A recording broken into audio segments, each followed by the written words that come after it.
everybody. Welcome to Moment of Clarity. I missed you. I missed you guys. How you doing out there? Good to see you again. I'm back. Better than ever. I had a unbiased, independent group of scientists analyze me, and they came to the unanimous decision that I'm better than ever. Yeah. I mean, I know. I'm trying to be humble about it, but you know, when you get, it was like 35, 37 scientists together, and yeah, they all said better than ever. So there you go. I'm not, I don't have a dog in the race. I'm just saying that's what they said. Just letting you know that's what they said. Got a lot of great stuff for you on this little Moment of Clarity episode. It accidentally ended up in becoming the story of how two of the best known progressive independent media outlets have been captured and destroyed. So that's exciting. But beyond that, or before that, actually, I want to give you some good news, which is pretty fucking cool. By the way, please take a minute to share this, let people know, hit the thumbs up, and all that good stuff. So here is the good news before we get into the capture of progressive media. This is being reported in many outlets. This is the Wall Street Journal, garbage outlet. Never read it, but that's where I went to for this headline. Keystone XL oil project has been abandoned by the developer. Activists, I'm sure this part is not what the Wall Street Journal has said, but activists won this. Activists won this battle. The decision ends a years-long effort to pipe more Canadian crude to the U.S. And I assume Wall Street Journal's also not letting you know in this article that this would spell the death knell for humanity if everything in the Canadian tar sands were exploited, were actually used and pumped into the air. Then climate change would go beyond all possible realm of conceivably having a planet to continue living on. So, yeah, while the Wall Street Journal, I'm sure, is, lamenting this, says, oh, well, they had to abandon this development of this pipeline across the United States. It actually is a good thing for our survival. So if you like survival, if you're a fan of survival, I understand some people maybe not. Maybe you've always wanted to commit suicide and you just never really got up to it until you're looking for kind of a backdoor suicide deal. And so you're hoping survival will end. And for those of you, this is a very sad day because the Keystone XL Pipeline has been abandoned. And this comes after the Biden administration, refused to give them the permits that they needed to continue the Keystone XL. But I also would not give Biden credit for this because he did that because of the pressure that was created by activists, that was created by people on the ground demanding this stop, demanding fossil fuel stop, fighting, putting their bodies on the line. And no, Keith, I'm not sniffing any cocaine. I just talk like this. So I'm excited about these things, okay? Is that okay? Is that okay, Keith? Is that all right with you? Is it? If that is your real name.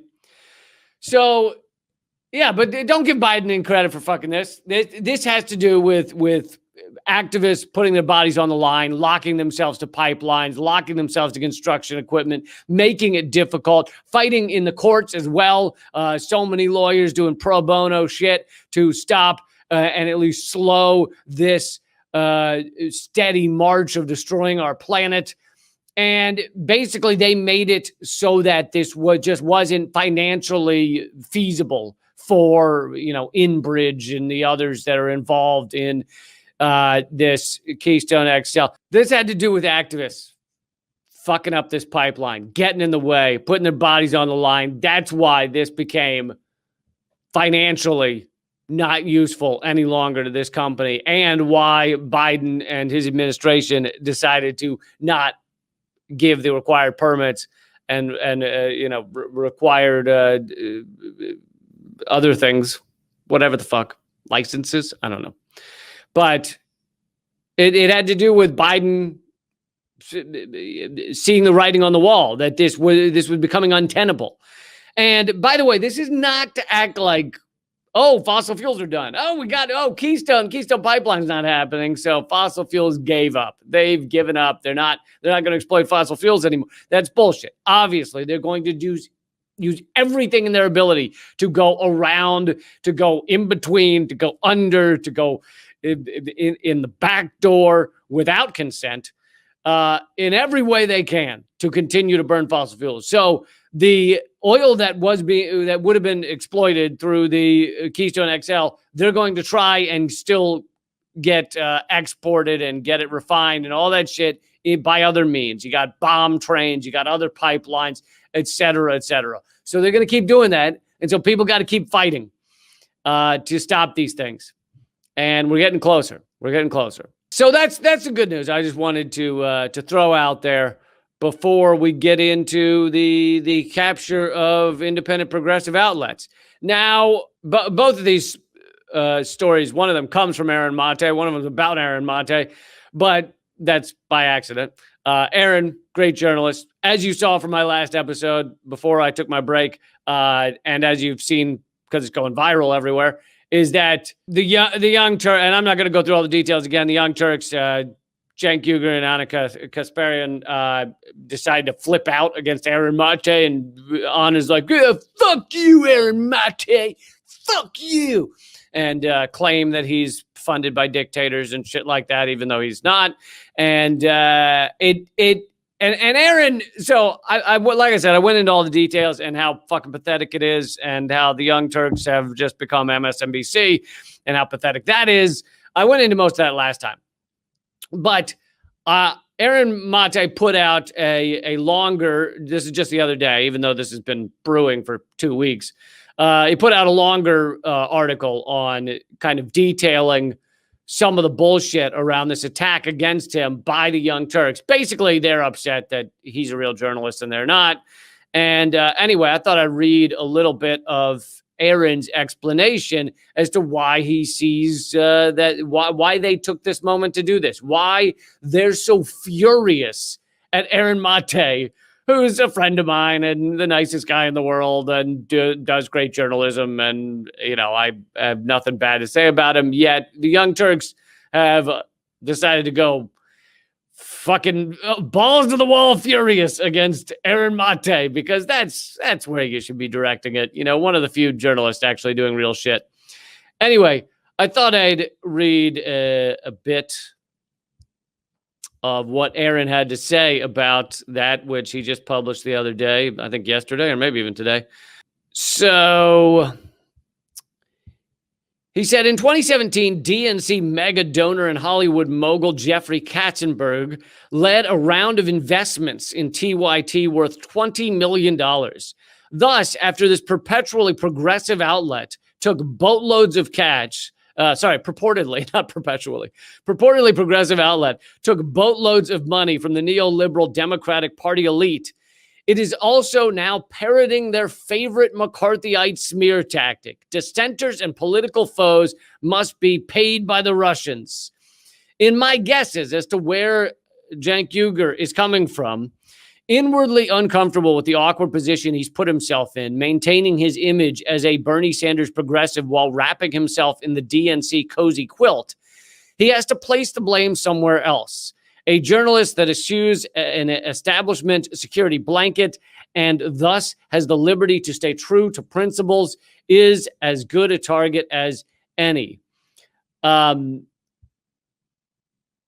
yeah, he's talking about, you know, Cenk probably has some guilt, probably feels a little shitty about the fact that he is supposed to be critical of the DNC. He made his kind of fame and celebrity and success based on being critical of the DNC, being critical of Democrats from the left. And now it's kind of his job, as long as he was willing to take the $20 million to defend the DNC elite. This doesn't mean they don't criticize him, but it means on many issues, they are, at the end of the day, going to put forward the same line as the DNC, as our government propaganda. The Young Turks do this on Syria, right? They do it on Russiagate, largely believing in going with Russiagate. And some of the, one of the reasons they split with Jimmy Dore was because Jimmy is rightly and correctly, and we've all been proven right to be questioning of the Russiagate narrative that has been completely and utterly debunked. More on that later. So the Young Turks have basically gone in for Russiagate. Now they themselves are pointing to excellent journalists and saying, Russian. So they're doing MSNBC's job, right? That's Rachel Maddow's job. So they are fully now just about MSNBC. And that $20 million decided that, that you can't be funded by the DNC elite and not serve their purposes. One of the earlier times that because this was back, I think this was back in the 2016 election. One of the times where it became clear to me where the Young Turks and Cenk stood was when he did an interview with Bernie Sanders. And I think it was their first interview since Bernie had really taken off as this, could become president kind of level. And he had him on, and obviously that's their big get, right? Bernie Sanders is all over every headline. He's massive, and this is their big thing. And they've largely supported him up to that point. But in that interview, the big takeaway from that interview was Cenk saying to Bernie Sanders, when will be, the time that you're ready to endorse Hillary Clinton? And this is way before Bernie Sanders did that. This is way before Bernie Sanders dropped out. And by making that one of the key questions, Cenk knew what he was doing. He was putting it in everybody's mind that Bernie was done, that Bernie will lose. So even before Bernie dropped out or anything, Cenk was already laying the groundwork for, you're gonna drop out, right? And you're gonna give it to the Democratic elite, right? Right? Right? You gotta do that, right? And it is a way of managing perception, of manipulating people, of making those who at that time were fighting for Bernie Sanders already get the seed in their head. Oh, this is just about over. He's gonna lose. And, that I assume that if you're going to ask that question and put that out there and make that kind of the big question that gets hyped up all over your outlets, you're serving the purpose of Hillary Clinton, right? But anyway, just a little more from Aaron Mate. TYT's meltdown, immature though it wasn't just a case of two individuals going off hinge to slander a perceived foe. Uyghur and Kasparian's rank McCarthyism falls squarely in line with the chauvinist, militaristic, Russiagate-driven worldview that has virally laid waste to intellects throughout left liberal media in recent years. Driving this ideological plague has been an elaborate propaganda campaign aimed at Western audiences, with the specific goal of demonizing the two states invoked in the TYT rant. He's talking about the one against him. In the TYT rant, Russia and Syria.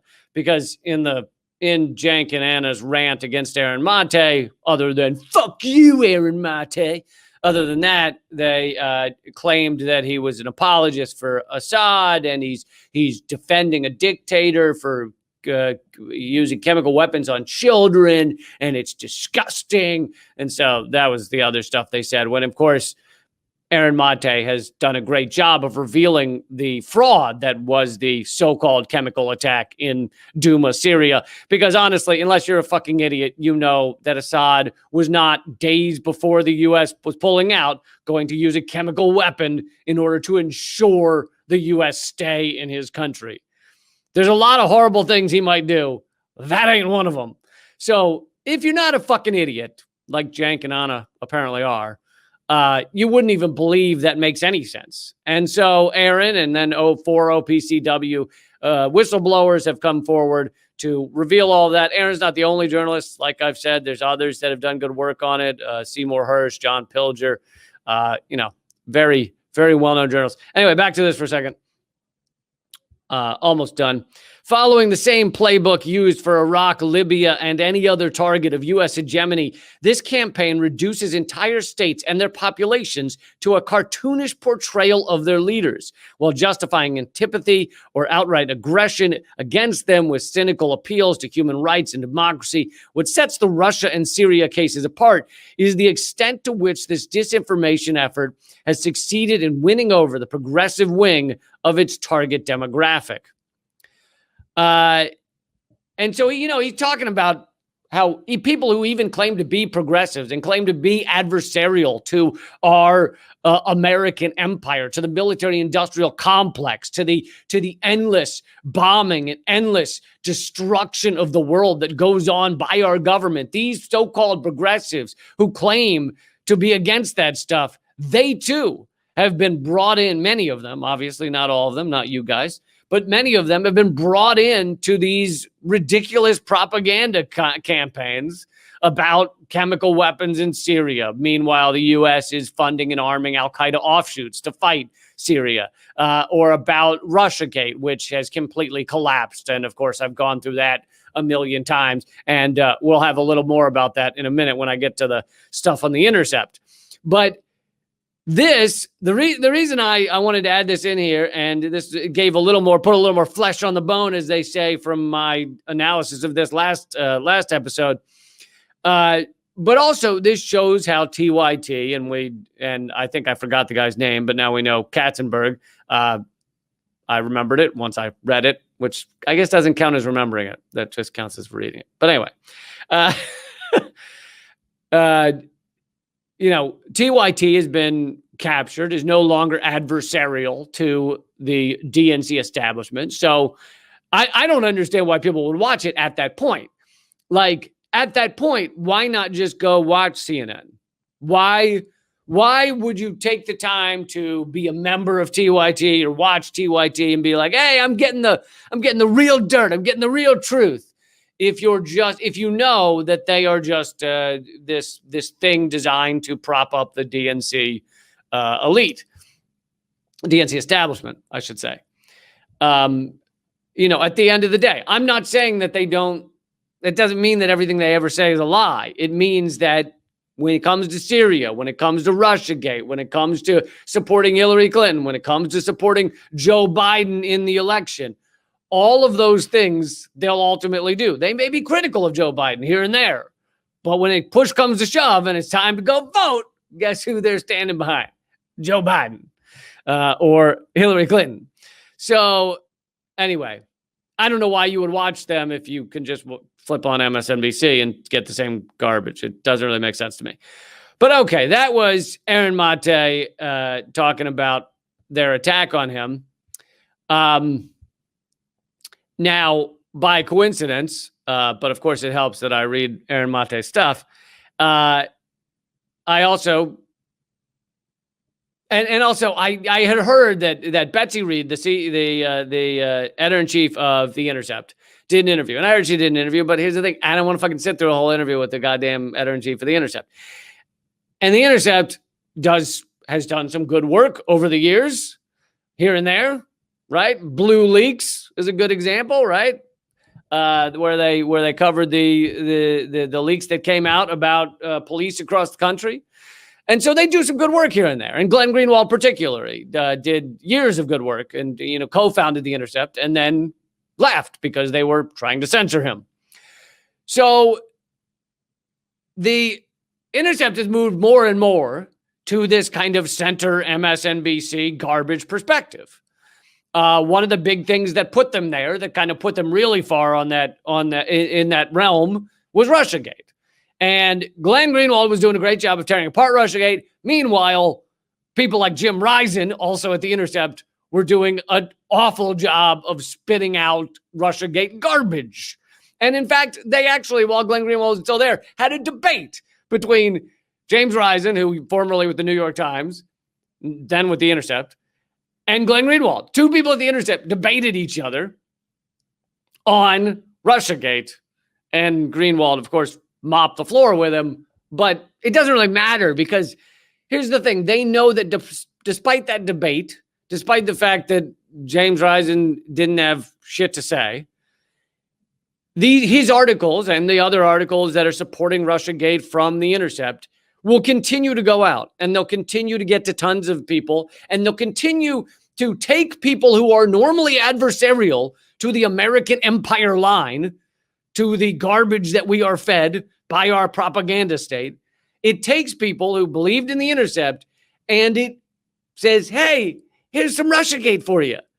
And a lot of people were like, well, it's coming from The Intercept, so it must be true, right? They did the Snowden archives, right? They must be good, which they, by the way, only covered 5% of and have managed to capture and burn the other 95%.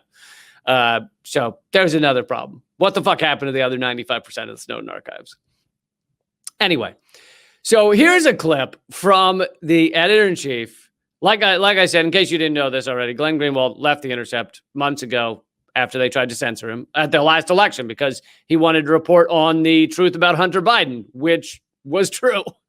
And Hunter Biden, his connection, his corruption in the Ukraine, China, etc.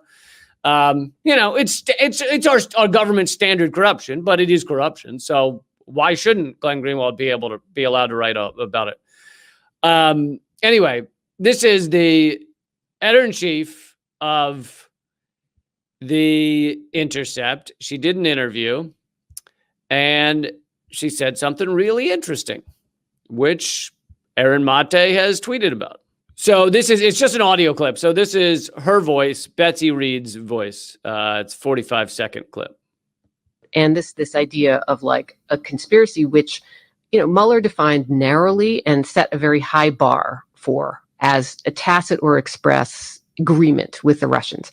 I really think what the picture you get reading the report is that the Trump campaign was not sufficiently competent to execute an agreement like that. Like it's just complete mess. But there are a zillion connections with the Russians and attempts to kind of, work together in some loose way. So I do think that I think that there's plenty of evidence of a kind of soft, loose type of collusion in the report, but just not that, high level of conspiracy. And then, of course, and this idea of like, that was the end of it. I didn't cut her off.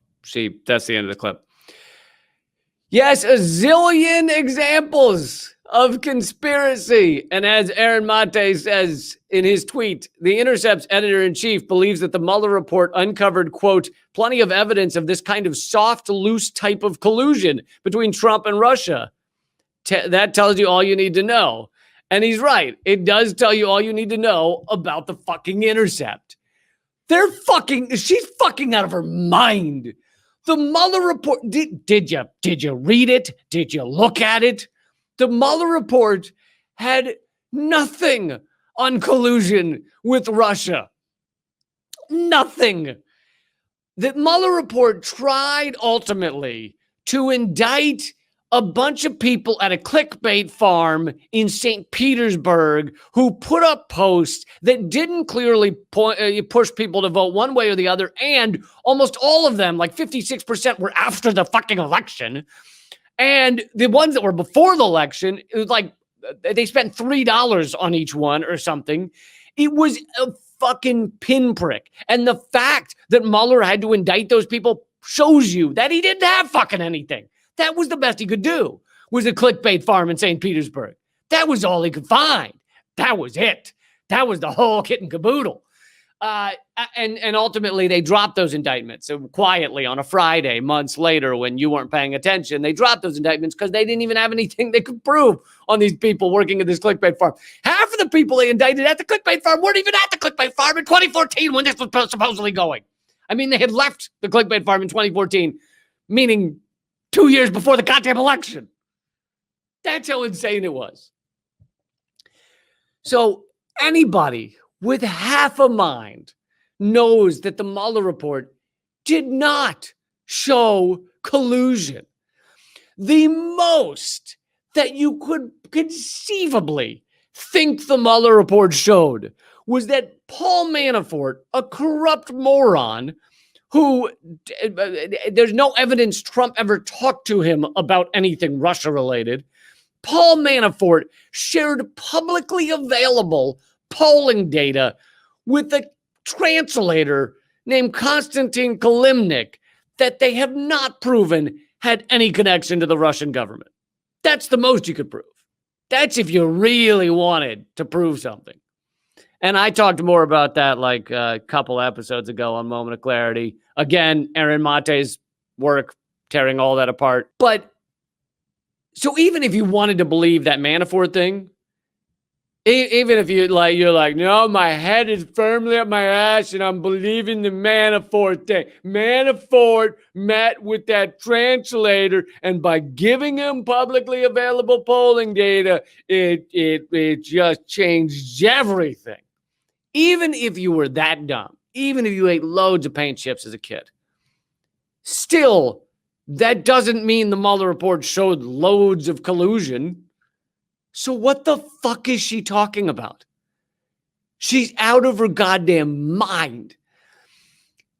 And it's not by accident that this woman, and I don't know her background, but this woman is at the head of The Intercept.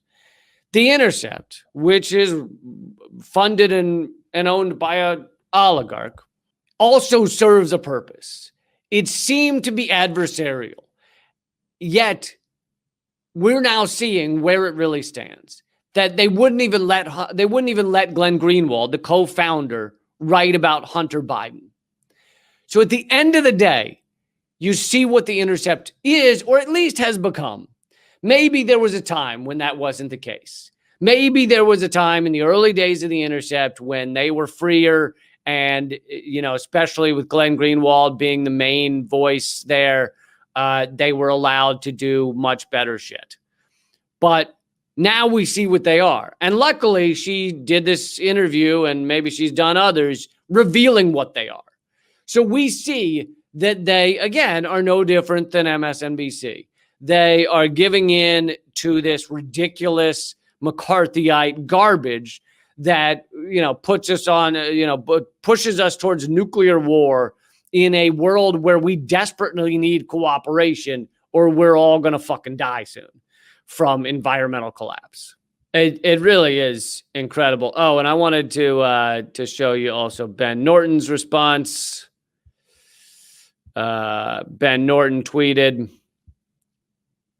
billionaire oligarch owned The Intercept has in reality, actually should have read this first. So here's Max Blumenthal talking about The Intercept's latest fundraising appeal, which says in it, quote, it has been virtually alone, meaning The Intercept, has been virtually alone in tracing how Biden's long record of advancing imperial wars has continued into the early months of his administration. The Intercept is claiming they've been alone in doing that. And Max Blumenthal rightly says this is an offensive lie. And then he also throws in that they suppressed coverage of Hunter Biden in the Ukraine. But that's not all. They've also, put forward these Russiagate lies, which are designed to create imperial wars. So while The Intercept acts like they're, we're the only one talking about Biden's imperial wars. First of all, no, you're not. All right. I'm here. Okay. I'm here. And also there's plenty of other great people, such as The Gray Zone, Mint Press, Aaron Mate, Jimmy Dore. There's plenty of great people doing this work. Ron Placone, Graham Elwood, Krish Mohan, mainly comedians. It's mainly just comedians. But anyway, so Intercept said that in their latest fundraising appeal. Ben Norton said, billionaire oligarch owned The Intercept has in reality been virtually alone in running a cynical scam that markets itself as adversarial while erasing actual anti-imperialist independent media outlets and pushing Washington's propaganda line against Syria, Nicaragua, Iran, etc. And see, that's the key. They push the imperial war line on so many issues. And then in order to keep their street cred, in order to make people think that they are some kind of adversarial outlet, they also do some reporting on Biden's imperial wars. So Jeremy Scahill just did a long, multi-articled series about Biden's imperial history and how Biden has been for war, pro-war through most of his career. But you can put out that to keep your street cred and then spin around and still put forward the propaganda on Syria, Nicaragua, Iran, Russia.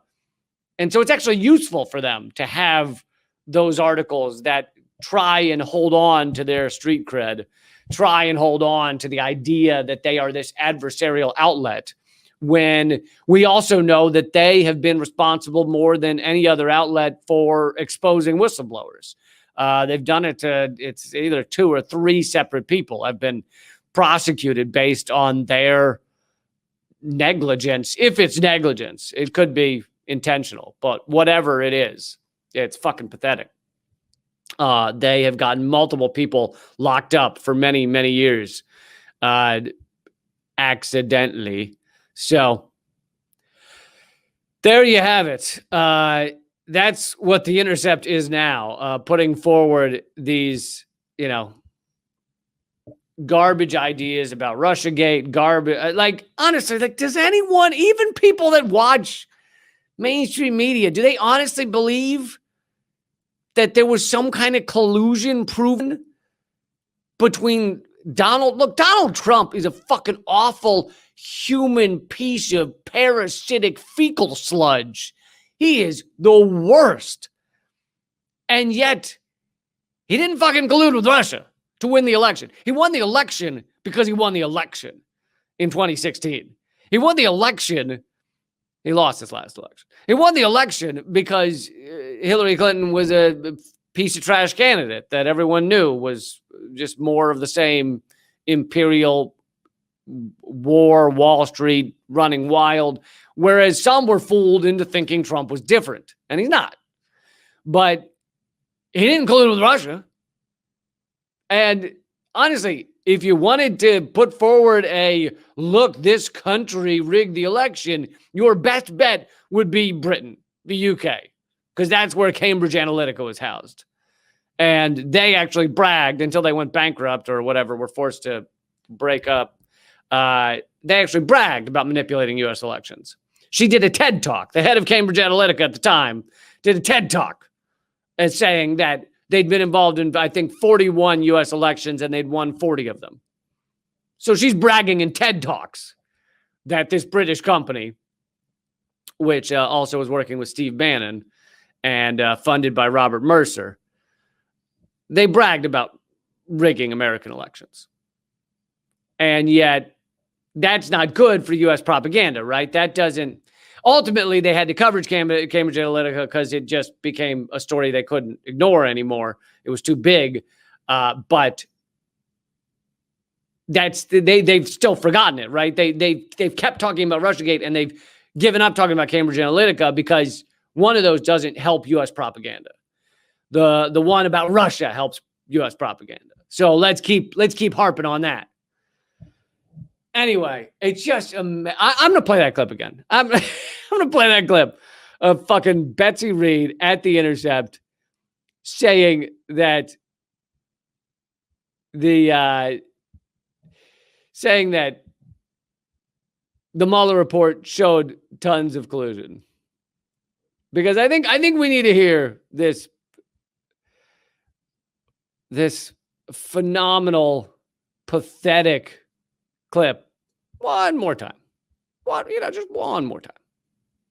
And this idea of like a conspiracy, which, Mueller defined narrowly and set a very high bar for as a tacit or express agreement with the Russians.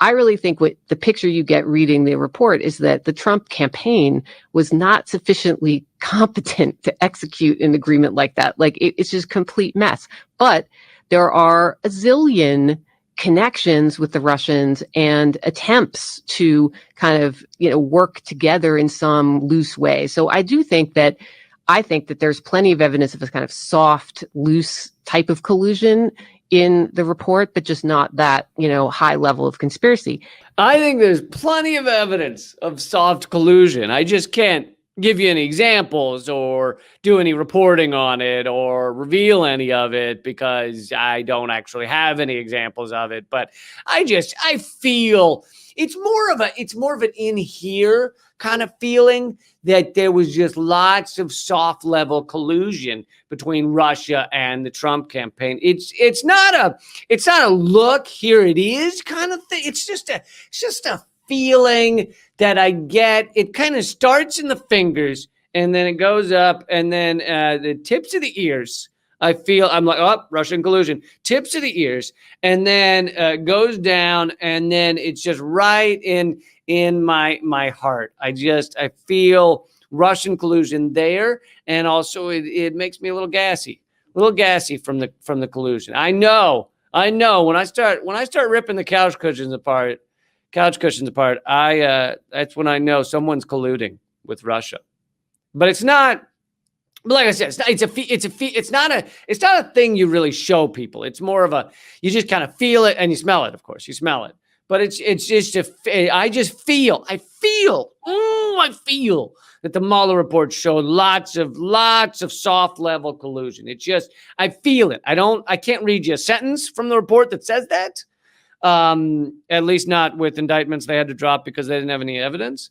So I don't have things to tell you about that are collusion, but I just feel it. Just feel it. There was some more. You're going to smell that one in a minute. You're going to smell that collusion any second now. That's going to hit you. You're going to be like, wow, she was right. She was right. Oh my God. These pieces of shit. It's too much. They're too awful. These pieces of shit. I can't even. I mean, and honestly, like, how many sources haven't been captured? I think there's like 2, maybe. Like, honestly, that's just it feels. Here's the thing. It feels like it was an active campaign by the ruling elite. Our ruling elite in this country started to lose control. They had a full 100% lock on all the propaganda, all the control, all the way up until about like 2010. Not even a risk to all of their propaganda, American bullshit, endless war, Wall Street going nuts, fucking just a lock. There wasn't even a question about it. The only thing that even gave them a bump in the road before 2010 was when an oil titan, Ross Perot, got in the race, and that caused some of the numbers to jiggle around.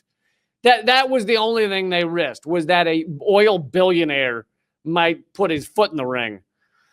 So they just had a lock on all this shit, and around 2010, it all ran wild. The door fucking flung open. WikiLeaks popped up. People were making YouTube videos revealing things that the mainstream media would never talk about.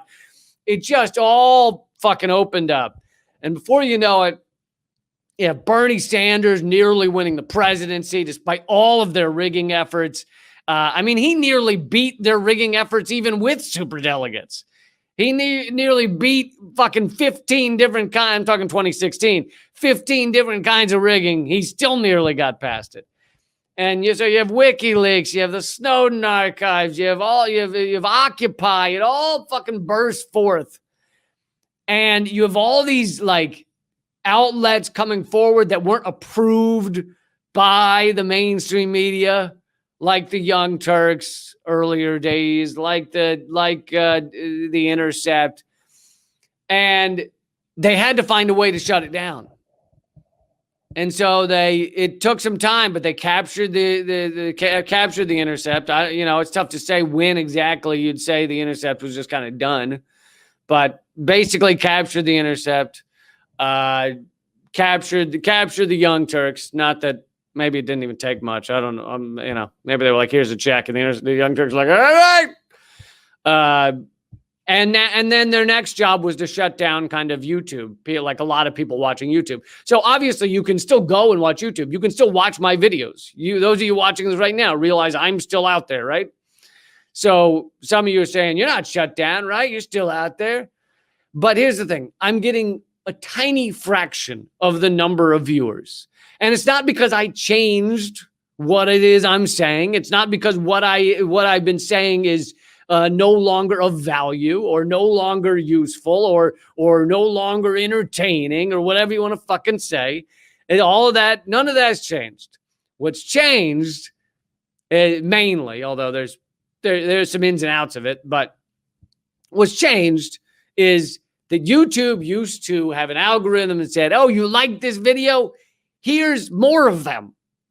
If you stumble across a redacted night and you go, I kind of like this video, and you give it a thumbs up. And then YouTube used to go, oh, you liked that. Here's more redacted tonight because you told us you liked it. You told us you were learning something. Here's more of that.